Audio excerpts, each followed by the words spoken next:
बारबंधा ग्राम पंचायत अधीन बेलगा सरकारी उन्नीत उच्च विद्यालय रे प्रशासनर दृष्टि पड़िबो केबे कार्यानुष्ठान हेबो केबे 155 स्कूल छात्र छात्री को पुष्टिकर खाद्य मिलिबो केबे बारंबार अनेक गणमाध्यम रे प्रसार परे भी गोष्ठी शिक्षा अधिकारी चेइबे केबे भात हांडीरू गोटे भात सदृश नियम अनुसार प्रतिदिन स्कूल उपस्थान को निरीक्षण करी प्रधान शिक्षक रिपोर्ट करिथांती ओ एही रिपोर्ट अनुसार छात्र छात्री मध्याह्न भोजन प्रस्तुत करा जाई थाए।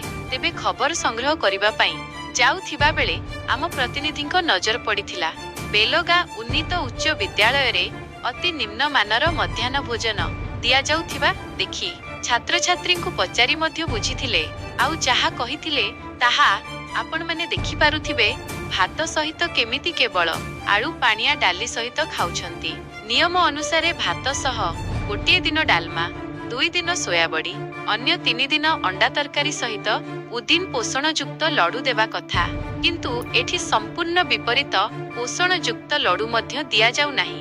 विभिन्न स्कूलर प्रधान शिक्षक लाभखोर मनोवृत्ति नहीं एमिति मध्याह्न भोजन प्रस्तुत करुथाई पारंती बोली अनुमेय। तेबे उक्त स्कूलर प्रधान शिक्षक महेश कुमार पाठक को फोन जोगे पचारि बुझिबारु मध्याह्न भोजन ठीक दिया जाउछि बोली कहिथिले। ए दिगरे ब्लॉक प्रशासन दृष्टि देवा सहित अनियमितता करुथिबा शिक्षकंक विरुद्धरे कार्यानुष्ठान ग्रहण करी उच्च मानर भोजन केमिति पाई पारिबे ते दिगरे उचित पदक्षेप नेबा पई विभिन्न महलरे दाबी हेउछि। कलाहांदी जिला प्रतिनिधि क्षीरधर साहूଙ୍କ रिपोर्ट निर्मल टीवी।